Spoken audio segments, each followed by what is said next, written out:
but okay, whatever. But just take into account that it's on the record. Yes, that's all I'm.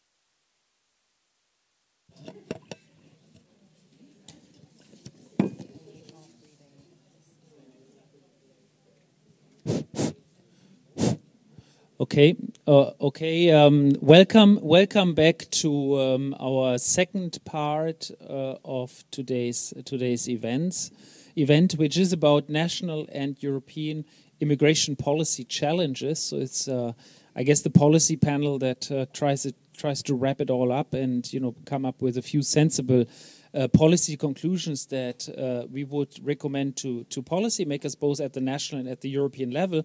And this is actually a very timely report, and we've long planned to have it out actually exactly today, because tomorrow there is the European Council, and one of the big topics on the European Council beyond Brexit and EMU reform is migration management. And you may have seen that the note that the President of the European Council has just issued yesterday, I think, gave a lot of political controversy, gave rise to a lot of political controversy.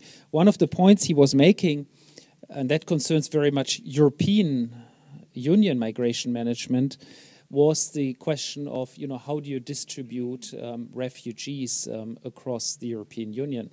As you know, there has been a decision taken by the Council to distribute refugees across different EU countries with a certain quota, but that was never really implemented, and it was very heavily resisted by a number of member states. And the European Council President, therefore, I think stated in a sense the obvious, but that was very controversial, where he said, and I quote, the issue of mandatory quotas has proven to be highly divisive, and the approach has received disproportionate attention in light of its impact on the ground. In this sense, it has turned out to be ineffective. And so I think so that's the end of the quote. So I think one of the big debates at this European Council will certainly be around this issue. So how do you deal with the migrants that arrive here?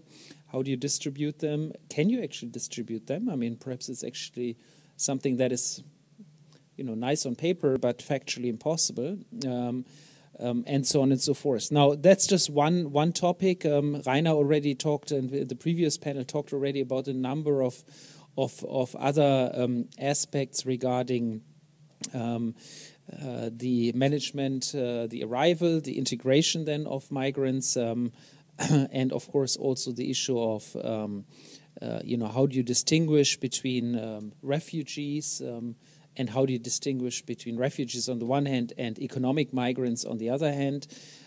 If you identify that someone is not worthwhile of being a refugee because he doesn't come from a place that deserves such a status, how can you actually ensure that the respective person eventually will go back to his country of origin? Can you actually do that?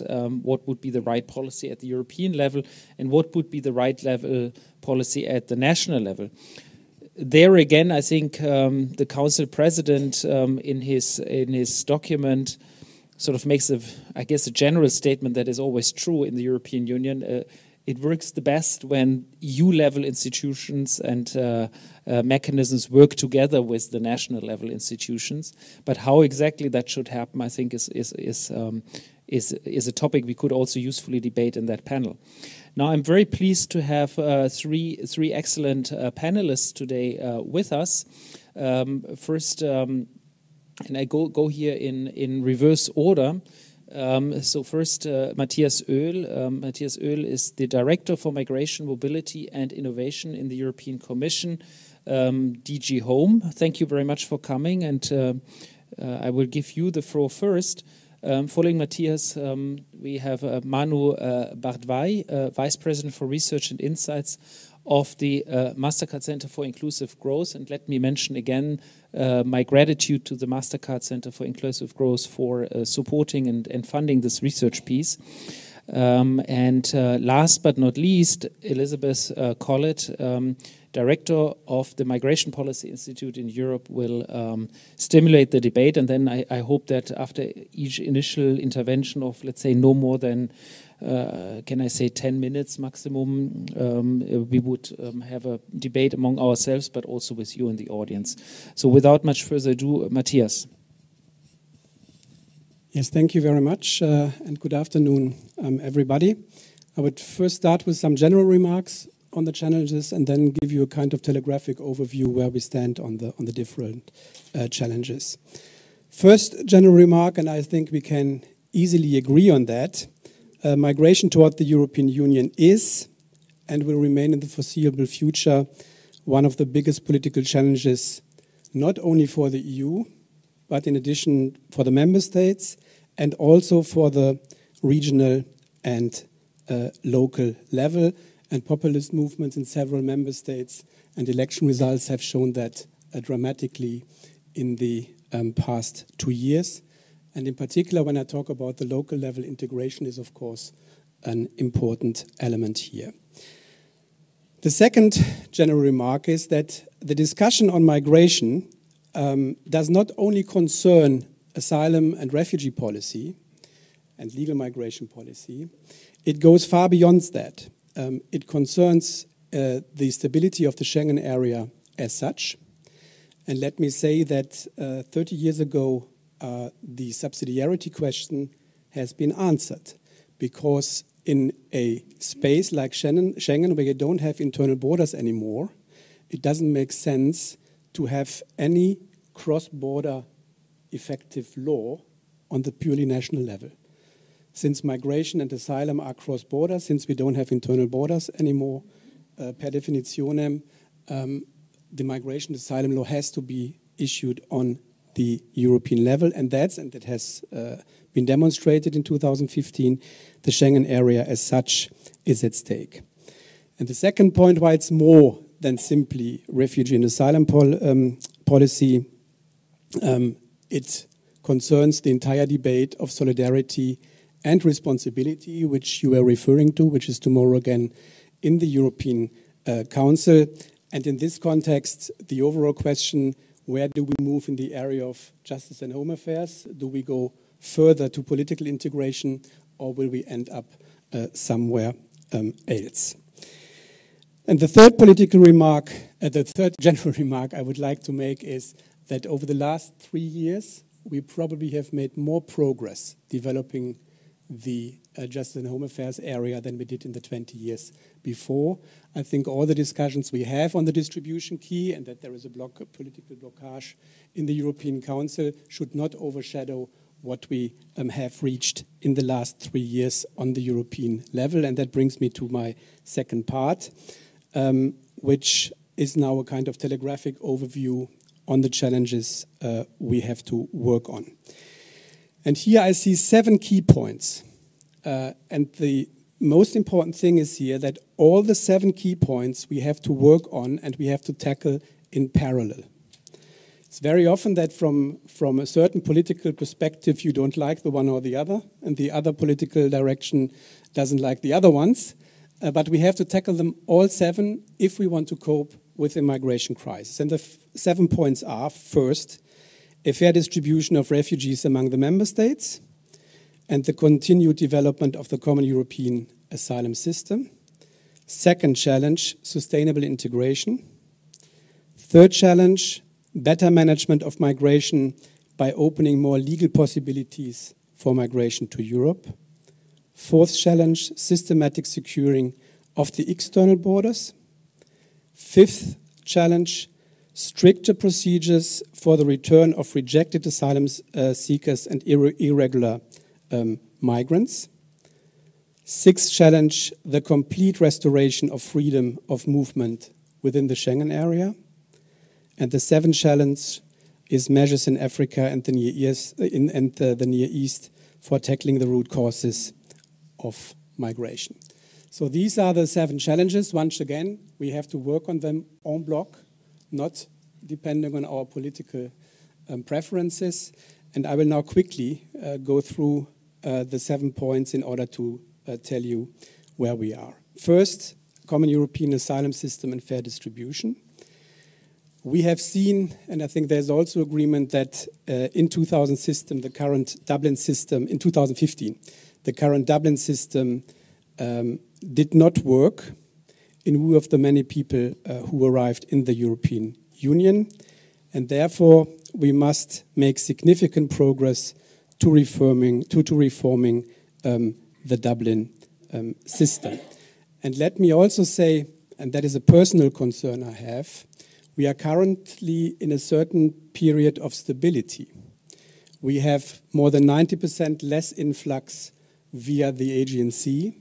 We have even in the central Mediterranean more than 30% less influx. But negotiations on the distribution key are stuck on the highest political level. So we really hope that progress can be soon made. The Commission view is clear, and that is reflected in our proposal. We need a reformed system with reliable and binding rules, and the system should be based on effective solidarity. Every member state should participate, also with regard to the distribution of refugees. And furthermore, we also need to make progress with regard to all the other proposals to reform the common European asylum system, in particular with regard to asylum procedures, but also with regard to minimum standards. And this also includes that we need to strengthen the European Asylum Support Office and make it to a proper agency. Second challenge, sustainable integration. Integration does not take place in Brussels. Integration takes place on the European level. And I also already mentioned in the beginning, this is one of the biggest challenges for our society. The Commission doesn't have legislative competences, but we have money where we can support the regional and local level, and we can organize and provide fora for member states to exchange practices. And I think this is very important because we have one particular challenge here, and that is the experience gap between member states. We have member states who have a long-lasting experience and build up capacities and infrastructure to integrate foreigners, third country nationals. But we have at the same time, in particular in Eastern Europe, member states who hardly have any experience. So we have to do a lot, in particular in view of a political compromise on a distribution key, to bring all member states on a level playing field. And for example, twinning between experienced and non-experienced member states could be a possibility here. The Commission provided an action plan on integration of third country nationals, which goes from pre-departure measures, pre-arrival measures, education, vocational training, access to basic services, social inclusion. So it's a very comprehensive document, and we are currently implementing it. And finally, I think we should not only look towards integration as a challenge, but we should also look at it as the possibility to use the innovations which migration flows can provide. Third point, better management of migration through opening more avenues for legal migration to Europe. Everybody is aware of the demographic situation in many European countries, so that we need integration into the labor markets in the upcoming years. At the same time, there must also be more legal avenues for people seeking protection in order to avoid that they have to put themselves into the hand of smugglers. And for this aspect, resettlement is and should be the preferred method we should use. The Commission has called on the member states to resettle at least 50,000 people. That was following a request from the UNHCR in need of international protection by the end of October 2019. I can tell you that member states have, as of today, already pledged almost 40,000 places, so 40,000 of the 50,000 places, so that we can be pretty sure that this ambitious figure will be reached. Commission is providing to member states for this resettlement exercise 500 million euros, which equals 10,000 euros per resettled refugee. In our communication on the deliverables of the European migration agenda, the Commission has also encouraged member states to set up private sponsorship schemes, like they exist, for example, in Canada.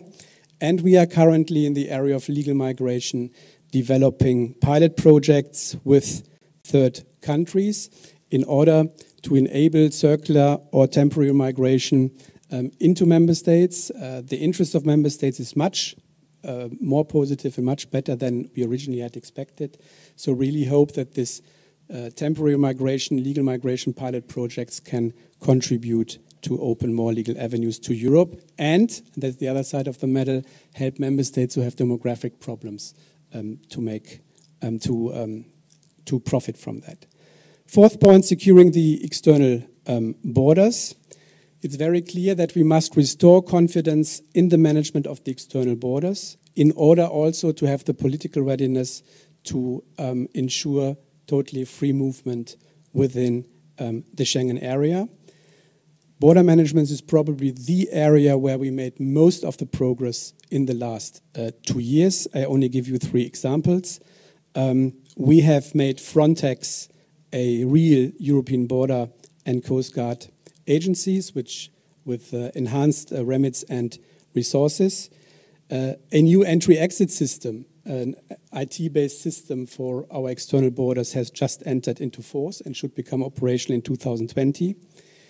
We are building up, if you think about the American ESTA system for visa-free travelers, a European travel information and authorization system where you in future have to at least register via internet. This is currently in the trilogues between Council and Parliament. And yesterday the Commission adopted an interoperability proposal which in future will make the different IT systems we have, Visa, Eurodac, Schengen, etc., more interoperable. Fifth point, consistent return of rejected asylum seekers and irregular migrants. I say it in purely objective terms, not being naive on how difficult return is sometimes to establish on the local level. But the fact that in 2016, across Europe, fewer than 50% of all irregular migrants who could have been returned, were returned factually, is objectively probably the biggest pull factor we have for refugees towards the European Union. And that's why we also have to tackle this problem. There are very different degrees of readiness to return migrants in the individual member states. And secondly, we have also an unwillingness of third countries to take back their nationals. While it's of course up to each member state to implement and organize return, we as Commission have to do our homework with regard to third countries. So we are in extremely intensive negotiations and cooperation with Pakistan, Afghanistan, Bangladesh, Morocco, and the countries of sub-Saharan Africa in order to ensure that they take their nationals also back, readmission agreements. And we are focusing on these countries because these are the nationalities of migrants who mostly irregularly come to Greece and Italy.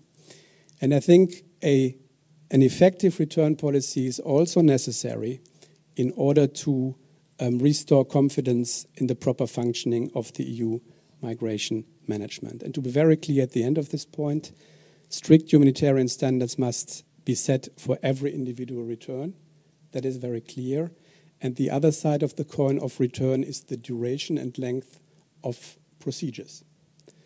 You cannot expect, if you have procedures of 2 or 3 years, that then it is acceptable to return a migrant. He is then already integrated, the family is integrated on the local level. So we have to ensure fast procedures in order to be able to increase the return rate. Sixth and second last point, re-establishing free movement within the Schengen area. I already said this is of course linked to the external border management I was talking about. The temporary reintroduction of internal border controls must, from the perspective of the Commission, remain an absolute exceptional measures. measure, and we hope that in the upcoming month we therefore can restore free movement. Last but not least, the 7th point, we need to address the root causes in the countries of origin and in our neighboring countries. The logic is very simple. If we do not manage to make Africa and the Near East a regions where not millions of people want to leave for social, economic, and humanitarian reasons, we will have a refugee problem in Europe. That is absolutely clear. And it's also absolutely clear that from the 7th points I mentioned, this is probably the most complex challenge we are having. It is an intergenerational task, but we need to tackle it. The EU has always been very active in this field. The EU and its member states are among the largest providers of development assistance, but development is sustainable only if the governance structures in developing countries are also evolving in the right direction. And also here we have to support. And let me also say, all in all, we need not just to reshape our development policy, we need an integrated approach also covering other policy fields like agriculture and many other policy areas. The Commission is following under the Juncker Commission this integrated approach. Whenever we talk about, for example, the legal migration projects, all the DGs who are concerned are invited. But the complexity of the problem, you can also see that the integrated approach must also be followed on the national level, because otherwise any European concepts will not be carried by the member states. I will stop here. I hope that I was not far beyond the 10 minutes. These are the 7 key challenges. I hope I demonstrated that a lot of progress has been made over the last 2 years, but I also wanted to demonstrate that a lot still has to be done. Thank you very much. Well, thank you very much, Matthias. You are slightly above 10 minutes, but I think given the wide area of topics that you covered, I mean, that was certainly very useful to spend the time and, see all the various dimensions of the integrated policies that the European Commission tries to implement. I'm sure there will be lots of things we can discuss on each of the 7 points, and I certainly have noted down a number of points where, I would have to have questions and would have disagreements also. But before I start doing that, let me give the floor to the other panelists, to Manu. Thanks, Guntram. It's wonderful to be here with Bruegel today. I thought I would just start by remarking on, over the last 4 years, I've had the opportunity to visit 3 different refugee settlement areas, one in Kenya, one in Somalia, and one in Italy. And I just think it's interesting just to recount a little bit about those experiences. Most recently in Somalia, I had the opportunity to meet a group of high school students who are all, of course, teenagers, all of whom had lived their whole life in that settlement area. They were lucky that they had a good schooling, good education in the settlement area. And they were all extremely articulate, very passionate about their future, their hopes for the future, their hope to get schooling, hope to secure a job. And one person in particular, I remember a young woman saying she wanted to be a physician. I can guarantee you she had never stepped into a hospital before, but her ambition was there, and she had access to the internet, and which opened up a whole portal of opportunities for her and for others. I think why we're here today is we're trying to multiply the hopes of that young woman who wanted to be a physician 65 million times over, right? We're trying to understand how to pay proper tribute and enable a population of people that are hungry for change, hungry for growth, looking for opportunities, and yet are facing the most dire circumstances in some cases imaginable, and often at a very young age. All of these settlement areas, it was striking just how many young people were there, and almost all of them were majority female. I think we do now have an opportunity, I think, with a Sustainable Development Agenda I wanted to mention. The 2030 Sustainable Development Agenda, a global agenda that was led by Europe, the United States, a number of developed countries and developing countries. We have political buy-in at the head of state level. If you think about what those goals are, okay, goal 1, ending poverty as we know it. Goal 2, ending hunger. Goal 3, ensuring healthy lives and well-being in all ages. Goal 4, quality education. One of the goals is gender equality, of course. Sustained inclusive economic growth. The Sustainable Development Agenda is not going to be achieved if we don't address the refugee crisis. So there's a global commitment now to try to achieve these goals, this agenda, but it's quite clear to me that if you view it from the lens of the refugee crisis, there's absolutely no way we can expect to make any progress by 2030 if we don't focus very concretely on what are some of the private sector government solutions that we can deploy together in partnership to improve the lives of people in these settlement areas.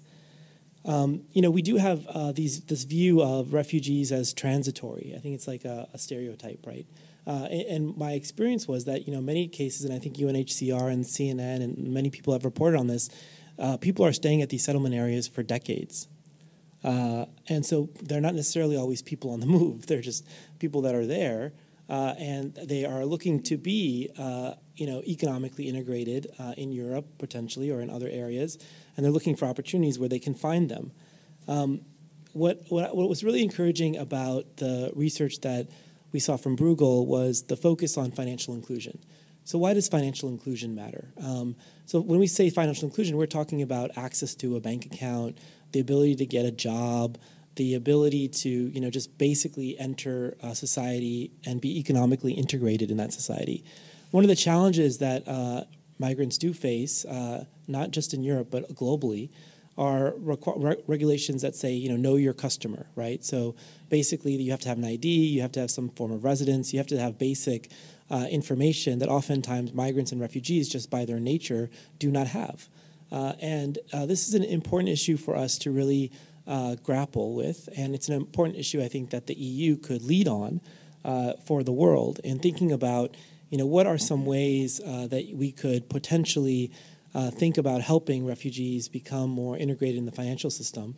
And what was interesting about the research were some of the ideas that I had never heard of before, but I thought were very ambitious and should be considered.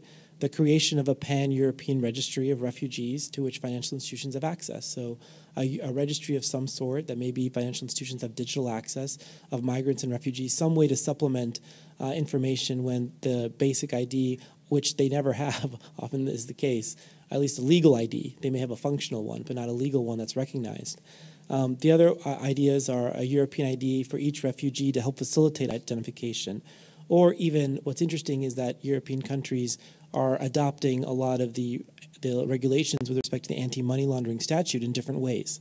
So more sort of regulatory kind of consistency in how supervisory authorities are viewing this issue. So there's just a consistent approach across the board.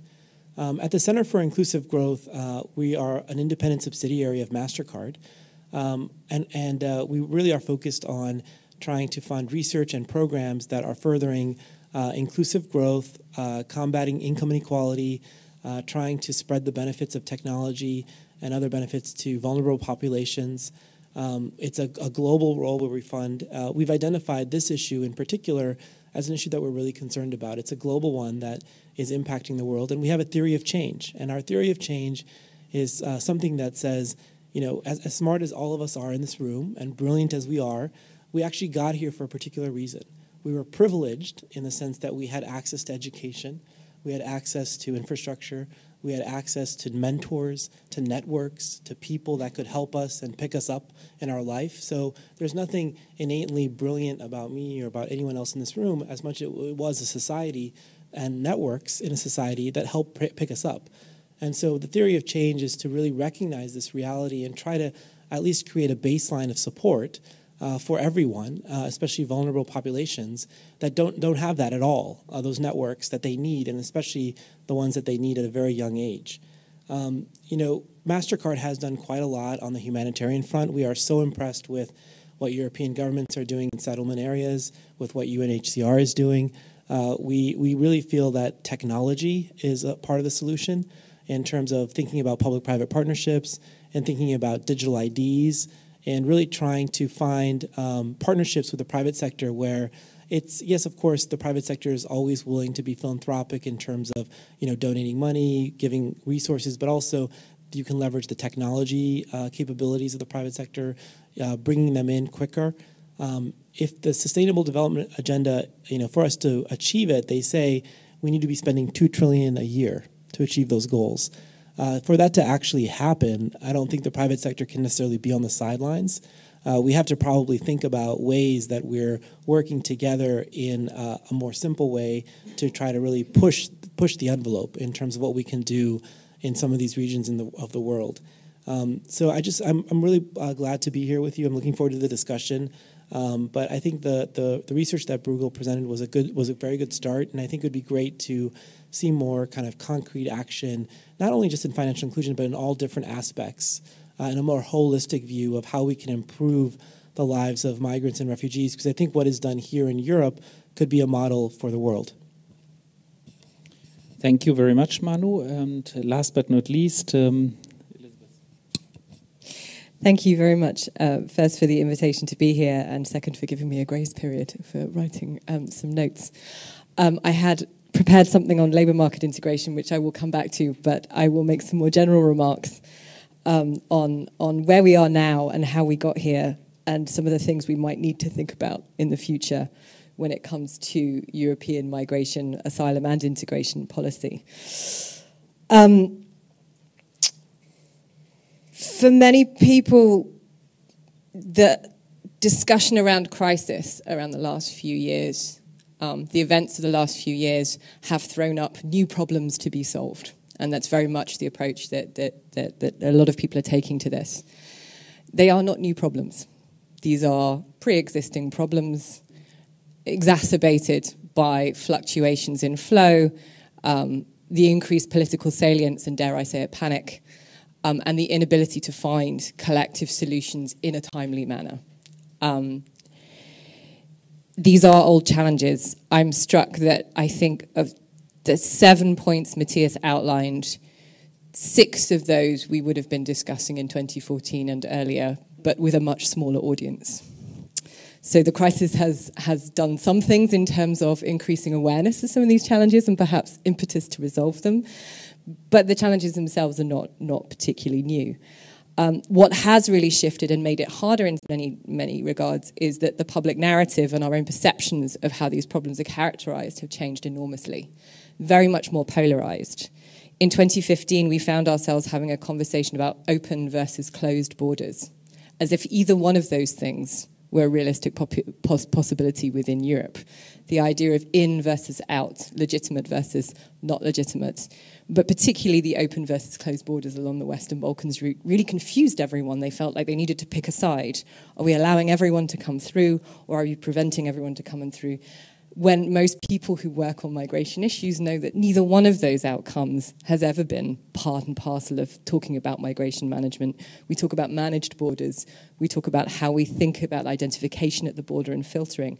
We were very much challenged by that public narrative that I think then forced a lot of political solutions onto a table that didn't necessarily need to be there. And I think this is where we are now in what is now described. The question I get asked most often by journalists is the crisis over? Are we done now? And that has an enormous amount to do with how you define crisis, which I've been thinking about a lot.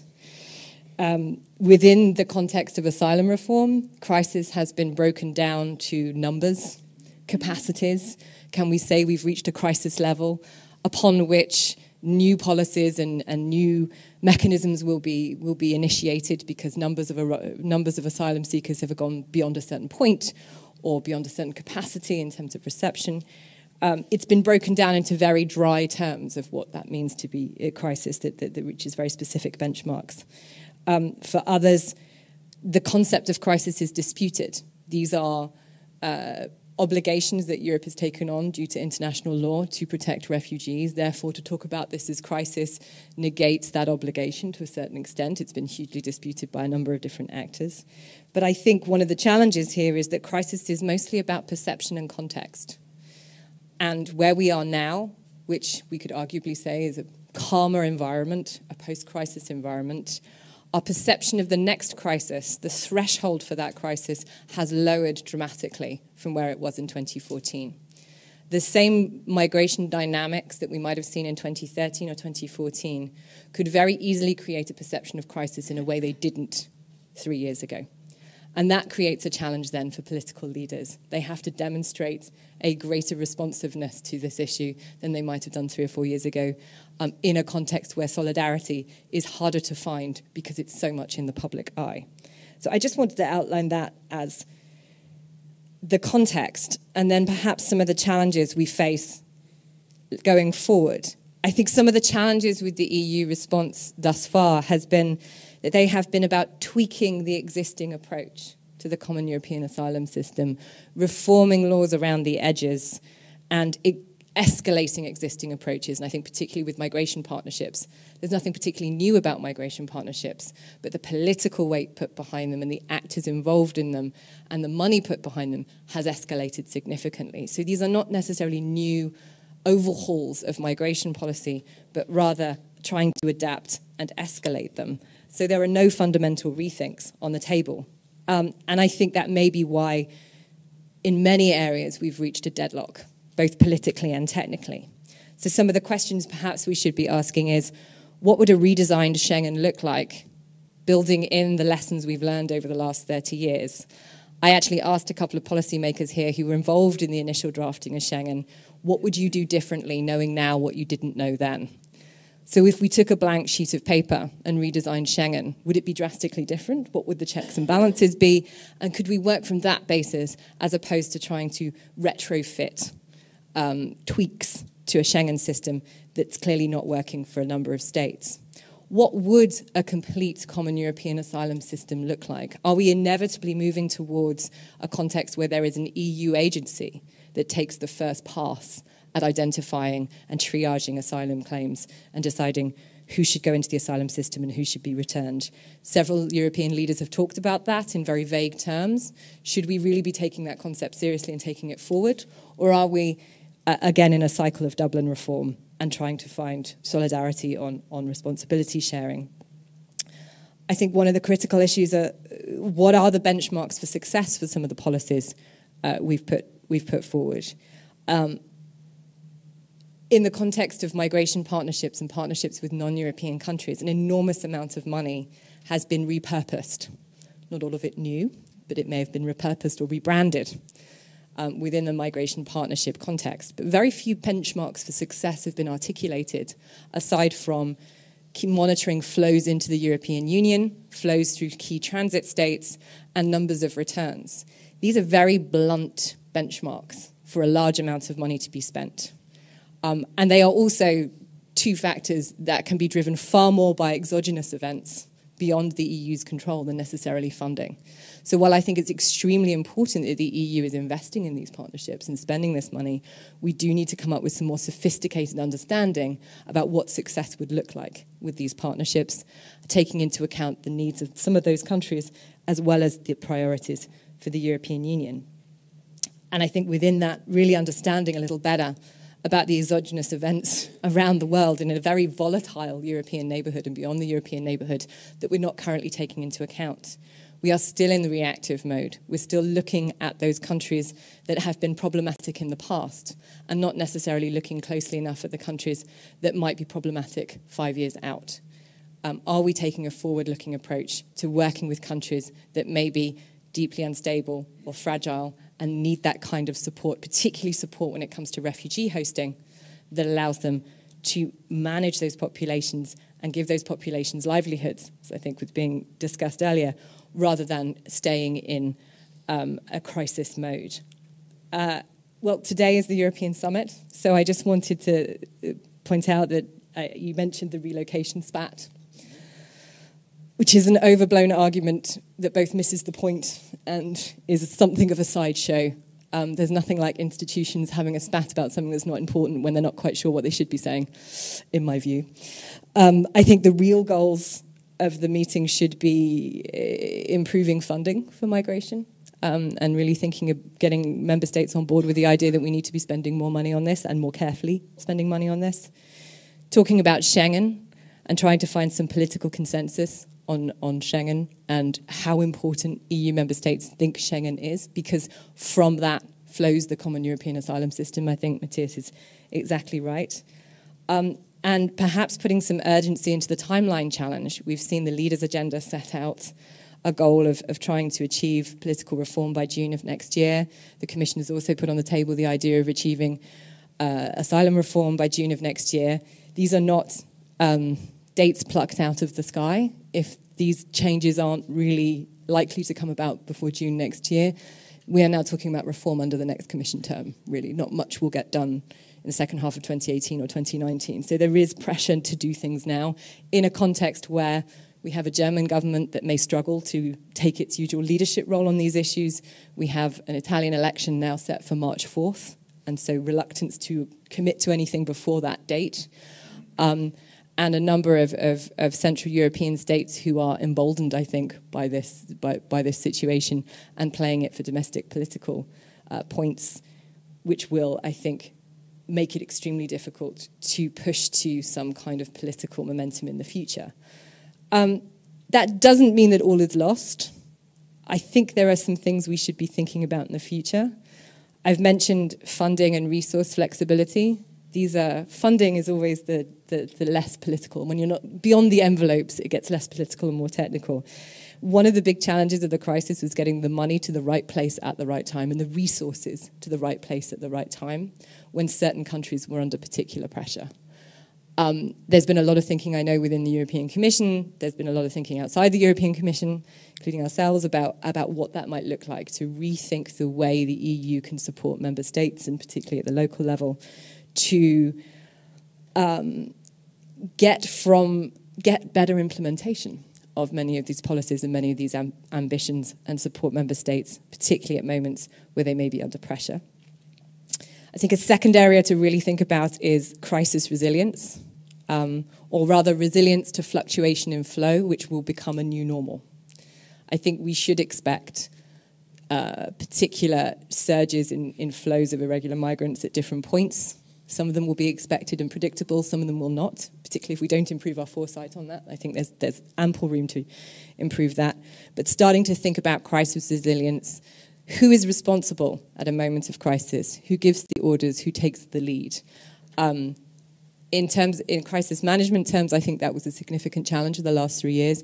Huge number of initiatives put in place to improve coordination, improve information flow. Huge steps forward for the European Union in the last couple of years, but still that chain of command issue remains problematic. Who is in the lead in a context where this is a deeply sensitive sovereign area? So how do we square that circle from the EU perspective? I think an underserved and underconsidered issue is going to be a growing population of third country nationals and to some extent EU citizens in precarious situations. We are seeing people go through asylum procedures, not all of whom will be successful, but not all of whom will be returned home for one reason or another. These people will find themselves in limbo in terms of their legal status, with limited access to public services, limited access to work. We are going to have to be more proactive in thinking about what that means for that population if we don't want to have systemic exclusion in cities and communities, including homelessness and extreme poverty.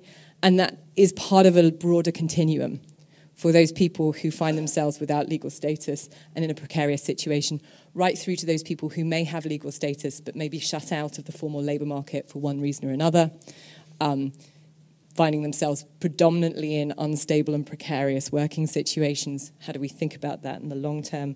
I think it speaks to a lot of what you were saying about financial inclusion. And finally, I think the core thrust of the report that was put forward by Bruegel started to make me feel old. And I don't like things that make me feel old. The ideas around integration for us have not changed that much in the last decade. The toolbox, the way we think about success and failure in integration, whether you have a job, whether you don't have a job, the toolbox that's often used in terms of improving access to the labour market is often very static and very backwards looking based on experience in the past rather than what we might think is needed in the future. One of the things we've been working on at MPI Europe is we've put together an Integration Futures Working Group, which always sounds very bombastic, with the idea of trying to think through what our societies are going to look like in 2025 and work backwards from there, 2025, 2030. Think about the changing nature of employment, both from the perspective of automatization and robotics, but also increasing precariousness within the gig economy, the expanding use of short-term and less formal labour contracting. Try to think through a lot of the issues that are associated with skills. Are we using integration policies to skill new arrivals for the jobs that exist today, or are we thinking about the jobs that will exist in 10 years' time? Those jobs may be very different. So we may be putting people through long adult education programs that aren't actually that useful for them in the long run. Should we be thinking about teaching skills like lifelong learning and resilience rather than specific skills that might become defunct? These are questions that are being amply discussed in the world of employment and not discussed enough in the world of integration. And we'd really like to bring some of these conversations together, both in terms of future education, future employment. How do we rethink this? And I think the private sector here plays an enormous role in how to rethink that, because the private sector doesn't necessarily look at skills recognition in the same way as governments do. They look at competence. Can I use this skill? Can I use this competence? Does this person present the potential I need? And think through how they would invest in skilling and programming for refugees. We're working with a number of private sector companies to help them design policies for refugee inclusion. They have the know-how when it comes to the labour market part. All they really want to understand is better understand the refugee communities they would be reaching out to and how best to reach out to them. So it's more of a plug-in. I think there are loads of things we can do and think about in the integration sector. And I should say this and give credit to Matthias and his team, because I think an enormous amount of work has already been done in the Commission to try and bring these different portfolios together. It's not necessarily happening at the national level. There is a need for this to be happening across the European Union, national level, as well as EU level. And really think through, if we have these diverse populations and they're here to stay, then maybe it's not a question of standalone integration policies, but rather a question of rethinking the very established systems we have, from public employment agencies through to how we teach in schools, and rethink them for diverse societies, diversity-proof them, mobility-proof them, but really rethink how we provide public services for diverse populations rather than trying to do the reverse and assume that immigrants are integrating into perfect, cohesive societies. We have increasingly fragmented societies. Perhaps we should acknowledge that and work with those various fragmentations rather than just thinking through a very seamless process of integration. Thank you.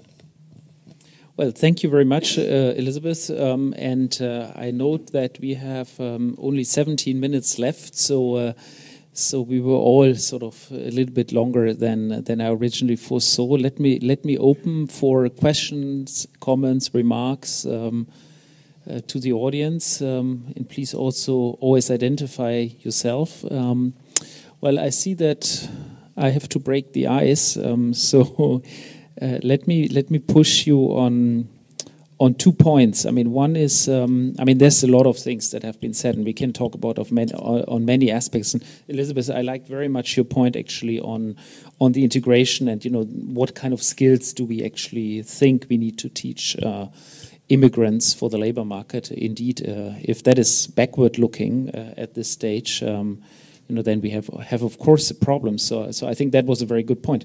Let me sort of push you on 2 points, you and also Matthias. One is the funding issue. So both of you sort of were sort of giving the message, well, there needs to be somehow EU funding, but both of you were not very clear what exactly should the EU funding be for, and what is the justification to fund it through EU mechanisms and not through national mechanisms. I mean, what specific areas deserve EU funding in a context where the labor markets, I guess, are somewhat segmented, where the asylum system is basically still, to a large extent, and Joel showed the numbers, for having very different national features in terms of acceptance rates of asylum applicants and so on. So perhaps you can sort of bring in a little bit more, be a little bit more precise. What is the exact EU level that should be, and where for what and how much should the EU level really be funding this topic? Now, the second point I want to push you on is this whole discussion on Schengen and the asylum system. I mean, so I guess my first comment is that the founders of Schengen, of course, knew very well that they were reckless. I mean, and I think that has been, key people that were involved at the time have been on the record admitting that they have been reckless. So they introduced the system without internal border control, knowing that they had not established proper external border controls, that they had not established a joint system where we would be able to record who's actually arriving and know that everybody knew who is arriving in the Schengen, and so on and so forth. So yes, we are doing some repair work there. That repair work is overdue. Perhaps I can push Matthias here and tell me a little bit more about how much have we achieved and how much further do we need to go here really. And I think really with respect to, I guess, immigrants coming from the outside, because Schengen has, of course, a lot of internal dimensions also about security cooperation across jurisdictions that still is imperfect, right? And so that arguably is a problem for Schengen, and that is one of the reasons why, if I fly from Brussels airport to Lyon, I actually face a border control, right? A border control when I arrive in Lyon. That has relatively little to do with the asylum dimension and probably much more with the security dimension. But perhaps we can focus here more on the asylum dimension. And if Matthias could enlighten us a little bit more on what has really happened in improving the Schengen system, so that basically we can move to the next stage and come back to open up the internal borders fully again, because that of course is a desirable goal of European integration. So I guess again 2 points: one on the funding, what is really European, what is national, how should we think of differentiating between the two? And the other one, how far have we gone with Schengen and repairing what is actually missing in Schengen? Perhaps, Matthias, do you want to start? That was a rhetoric question. Thank you. Thank you very much. On funding, and I already had taken note when Liz was talking about it. You all know that the Commission will come up with its proposals on the next multi-annual financial framework in May next year. And currently there is a broad and horizontal discussion within the Commission on all the different policy fields in this respect. And I would just mention 4 very important points, and some of them Liz already mentioned, but I think it's important to really underline that. The first point is that we need to think about, in several areas, we need to think about the funding architecture. If I tell you that, for example, in the area of integration, you can receive funding out of 18 different financial pots within the European Commission, then it shows, that we have to reflect here how to simplify the structure, how to, for example, create a two-stop shop. So if somebody on the local level wants to finance an integration project, he goes to the website and there is a phone number with somebody who can tell you your project is more social inclusion, so you call DG Employment, your project is more pre-integration, so you call DG Home. So all this is currently being discussed. Second point, flexibility. I just give you a very simple example. We are all working currently on the basis of a photograph which was taken back in 2014. Because on the basis of this photograph, the distribution key of the money was agreed between the member states and the European Parliament. The reality in the area of migration and security of 2017 has nothing to do anymore with the picture of 2014. And that's why, and Liz mentioned that flexibility is very, very important. We need to be in a position to react. Due to this photograph of 2014, we have, for example, for Bulgaria in the area of asylum, 10 million euros for 7 years, which is nothing. But of course, in 2014, it was not predictable that Bulgaria would become one of the states mostly concerned by the refugee crisis. Having said that, it's also clear that the two co-legislators are very hesitant to provide flexibility, but this will be one of the big issue. And the third point I wanted to make is sufficient resources, but there I will not go further into detail because this will be, of course, for the final negotiations and discussion. But now to your question with regard to the funding issues, what should be funded on the national level, what should be funded on the European level? First point, in a way we have a mixed system already in the area of home affairs because we are working with national programs, and within the national programs the EU only co-finances. So that means already that in a way the member states finance on their side and we contribute. I would say that since in a common asylum system, in a common Schengen system, border management, the EU sets minimum standards. The EU expects from member states to establish certain systems, and that's why it's then also absolutely okay to support the member states, and that is also a task of the EU, not least taking into account that the financial capability of member states to finance European systems is very different. So the budgetary situation in Germany is a different situation than the budgetary situation in Bulgaria. And that's why we have to take this also into account, that we have to have the financial means on the European level to ensure that the border management, which has been agreed now, that the asylum system, which has been agreed now with minimum standards, with reception conditions, will be established on the national level. And there the money should be there and must be there. On Schengen, I wouldn't say it was reckless. I would say it was a very conscious political decision which was taken, because the management of the external borders of a state is for the national level very close to the core of sovereignty. And that's why the common border system, the common European border system, was on the table several times in the last 15 years, but it was before and always rejected because member states held the opinion, well, this is a question of sovereignty, so leave us alone. Which at the same time means that the headlines in the beginning of 2015, the EU doesn't deliver on the external borders, was entirely wrong, because the EU had no competence at the external borders. Now we have the European Border and Coast Guard Agency, which has many more competences, but also there the readiness of member states in the regulation did not go so far to allow the agency to also support a member state at the external borders without an explicit request to do so. That means, and practice will show that, it is still a rather complex system under the, until the EU can act in this respect. What have we done? I think the hotspots we established in Italy and Greece are success stories. Fingerprinting rates are above 90% now.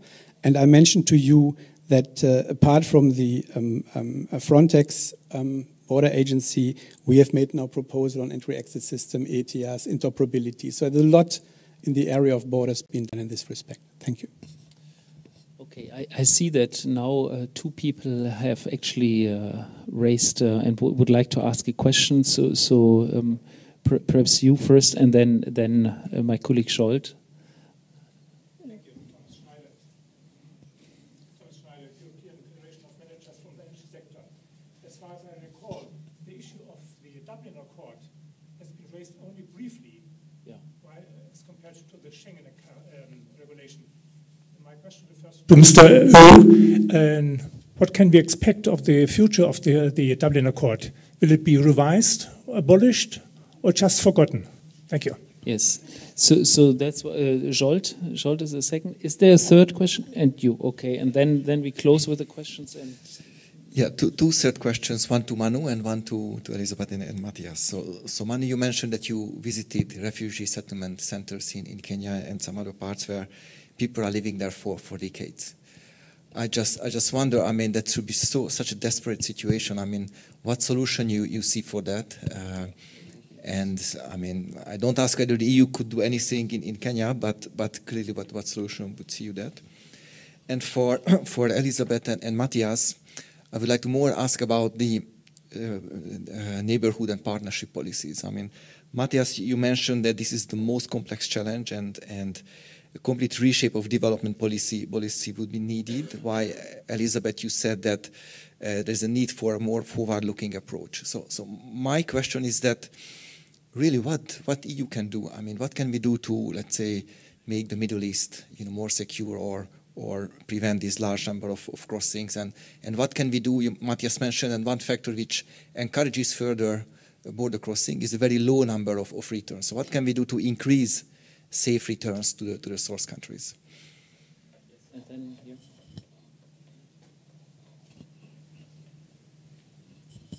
Thank you very much. My name is Wolfgang Pape. I'm associate with SEPS, currently working with a group which is called a Duo for a Job, where we try as mentors help young immigrants to find a job here. And this is very interesting because it's a very concrete experience we have there.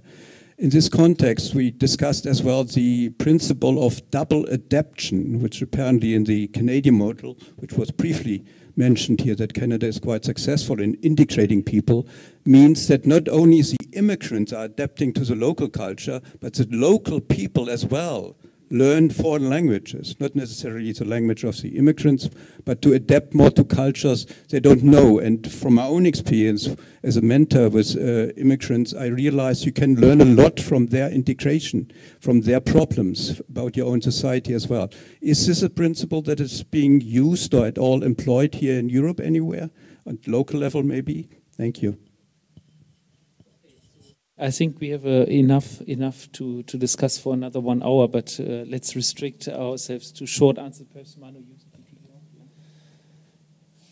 So I think at many of the refugee settlements, it's a complex political situation because oftentimes the folks in these camps aren't treated as full citizens, as you would suspect, right? And the host government, isn't often willing to really prioritize the livelihood as much as you would hope.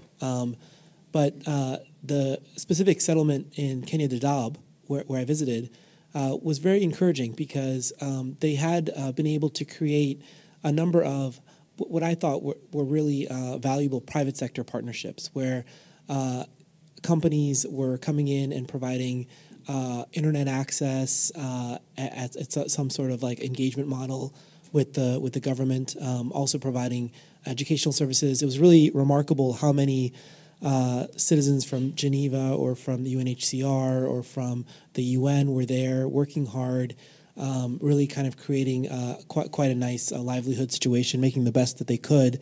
But I think really the dynamic is really trying to have the political will in the host government, wherever the settlement is, to recognize the full citizenship status as much as possible and really prioritize as much as possible the economic and societal well-being of the community of people living there, and then really being open to not only government aid but also private sector interventions, which can be useful in terms of accelerating the amount of investment and really increasing the amount of benefits that the people there enjoy. Thank you for your question. So I now have a litany of questions to answer. I think on your funding question, there are lots of different. It's impossible to talk about the size of the envelope given the bigger is about as far as I can go. The exact scale, given that some countries are investing very little into things like immigrant integration, and the German government was willing to put 20 billion into its 2018 budget on immigrant integration. You know, we're talking contextually about massive divergences in the political will at national level to invest in some of these areas. What is intriguing is also that at city level and at regional level, there's often more interest in investing in some parts of migration integration policy than there is at national level. And one of the challenges I think that's being considered by the European Commission is, in the absence of the willingness of a national government to do some of the things it has to do, what is our ability to encourage greater investment? It's the biggest, you know, the multi-annual programs set up under AMIF were already a start by asking countries to set out what they intended to do over the next few years on migration integration. But the major challenges that were experienced over the last 2-3 years were capacity challenges. You know, countries that were used to dealing with a couple of hundred asylum claims suddenly having to build makeshift reception centres, even the most developed countries struggling to deal with the numbers that they were dealing with. So we do need to improve baseline capacity. Well, what's the bargain that the EU can make when it comes to funding to say, not only are we going to give you this money, but we're going to find incentives for you to spend it in a way that builds up your migration, asylum, and integration capacity in the long term? That, I think, is the question that is still to be answered, because it doesn't matter how big the envelope is if countries aren't going to be capable of using it. And the very basic questions about, you know, where's the money gone in Greece? Well, actually, Greek government doesn't know how to spend it. So there's also a question about, should we be at the point now where the EU has the ability to directly give resources to a country rather than giving money that is then translated into resources? And the reason I'll say this, I'll give you a very quick anecdote. 2 countries ordering makeshift reception facilities in the midst of the crisis. One small country, one big country, both doing well economically. We're not talking about huge differences. Both northwestern European countries. The head of the reception system in the smaller country complains to me, I just got my order pushed to the back of the line because Germany put their order in. So you also have competition over resources, particularly at scarce moments. So how do you make sure the right resources are getting to the right place at the right time? You know, these little anecdotes and these little experiences need to be reviewed to think through how we do that. On Schengen, I don't know that it was recklessness, but not explicitly linking Schengen to asylum responsibility. It was problematic. But it was built on an assumption that we all have a common understanding and we all agree what our asylum responsibilities are across the original Schengen countries. So perhaps the problem is not Schengen design, but Schengen expansion. Now, 2 years ago, suggesting that Schengen membership had to change was an extremely controversial thing to say. But if we don't find solutions and find a way to design Schengen where everyone buys in to the common responsibilities that come with the benefits of the Schengen system, we are going to reach a point where I think Schengen has to break. And we have to have serious questions about who is member and who is not. And that I think, is the sort of nuclear option that everyone's trying to avoid. But we might get there in the next year if nothing else changes. The reason we're not talking about Dublin, and the reason I was laughing is because he can't say it, so I can say it, is it's dead. It's not going anywhere. The very technical level, the divergences between EU member states are huge. And at the political level, the divergences between EU member states are huge. I think there are grand bargains out there. It's a legal construct, so you can't. It's an existing, at least on paper. Yeah. But so we continue with what we have, which is contested, or we find something else that is equally contested. But you know, the sort of the basic thrust of a lot of the work is, well, we just need to reform Schengen, reform Dublin, and everything will be all right. It just doesn't seem to be either possible or that it would be the solution. So I personally think we have to start looking at different answers that are more meaty in terms of thinking about giving competences to EU agencies, which is still, I think, makes people very nervous. All I'll say on development policy is there are opportunities to both think about job creation, think about governance, but when you think about all the things that need to be done, it looks remarkably like existing development policy rather than policy to address root causes. And the evidence we have is extremely mixed on what that means for flows. Least developed countries have far more limited mobility than the middle income or countries that are doing better. Most likely numbers will go up. But it also varies, and we also have to bear in mind what the local mobility options are, what the regional mobility options are. And we're so sort of monomaniacal in thinking about trends towards Europe, we completely underestimate the influence that might be had on positive dynamics within a region. And I think there's more that we can do and say and think about that. But the part that no one can ever admit to is, well, if we can't do anything, then what? That's the thing no one wants to say, which is still problematic. And finally, on Duo for a Job, I love these initiatives. I particularly love initiatives that have multiplier effects. And you see them across Europe, and I get really excited about them because if you can bring together an integration challenge with, say, an elder care challenge, if you could create mixed housing whereby new arrivals were learning language from retired people, but they were also supporting with the care and community aspect of some mixed housing, for example. There are lots of different things we could do. We have a lot of different social problems that range hugely, where the solution is actually something you can find through mixed programming. We are so still, I think, convinced that an integration problem has an integration answer, that we're not really thinking about how to bring all those different things together. And I think initiatives like this are really important. I think local authorities are really recognising the opportunities of thinking about housing policy, thinking about education policy, how the school can play a bigger role in community cohesion, all of these things.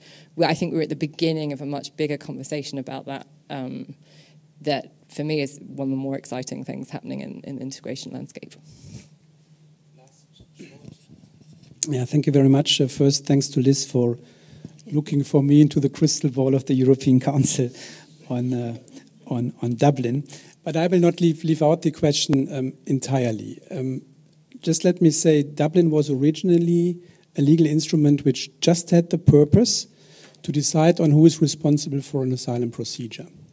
And now we have added in a way a new dimension, i.e., when do we have to act in order to exercise solidarity if a member state who is part of the common European asylum system is no longer capable to cope with the problems. And let me just give you one example which makes clear that we need solidarity. Greece received in 2015 around 800,000 refugee influx. Greece has 1/8 of the population of Germany. So if you multiply the 800,000 by 8, you would have had more than 6 million refugees for Germany. And you will all agree that not one administration in the European Union would have been able to cope with this number of refugees. And this example shows, if I have a common European asylum system, if I have a Schengen system, I need solidarity. And now the question is, how can we come to a conclusion here? The Commission has, in my opinion, made a very fair proposal, taking into account that in the first phase, where there is a lower number of refugees, member states have to do their homework, they have to manage it themselves. But if you come, I will not go into details now, but if you come to a higher influx, then the distribution key or the fairness mechanism shall apply. The discussions currently are going a bit into the direction that if there is a serious crisis, there should be a compulsory distribution. If there is a less serious crisis, maybe a voluntary contribution. And here I stop and end with a crystal ball. Liz looked in. It is highly political. Second point, the neighbourhood. Please excuse me that I don't go into all the details now. But clear is, and I think I made that also clear in my introductory statement, we up to now worked rather successfully on the symptoms because we prepared ourselves better within the European Union to cope with influx. But this is not enough to cope with the symptoms. We have to look at the origin, and these are the root causes in Africa and the Middle East. And I already pointed out this is a huge problem. The EU is active in many areas with several DGs in this respect. We have a trust fund with more than 2 billion euros. But we have to see how we can better coordinate. And better coordination means better coordinate within the Commission. There comes the new funding architecture, etc. Among member states, because member states are not coordinated in this respect. And then between the European Union and the member states. We have to follow an integrated approach because several policy areas are concerned. I said we are doing that in the Commission now, but member states have to follow. We could have a weekend seminar on that, but we have to start. That is my message. We have to tackle this problem. We cannot say, sorry, this is too big to tackle. So we have to do it. On the double adaptation, I don't know in how far this is being exercised on the local level, but this is one of the issues where I said, we cannot do enough as European Commission, and we made this experience recently in Tallinn, to bring member states together and to just exchange their experience, what they do, and to collect best practices. We recently had a one-day seminar, and everybody was saying afterwards, I learned a lot, and we should also invite countries like Canada to share this practice. Let me finish with a little picture. If you look at the area of migration policy and asylum migration, you can also take other policy fields. We have sometimes a problem in Europe that we construct nice planes. We watch the planes under the blue sky and they fly perfectly, and when the first storm comes, we discover that this plane was not constructed for stormy situations. And then we start repairing the plane while flying. That has happened now in the area of Schengen, in the area of asylum and migration. We are still repairing the plane while flying. But maybe we should also learn the lesson that in future we construct stronger planes from the beginning. Thank you. Well, please join me in thanking all of our speakers for this debate. I think we could really, as you say, have a day or two, or a week of discussions around all the different topics. But okay, this is where we have to end today. So please join me in thanking, and thank you to all of you for coming today.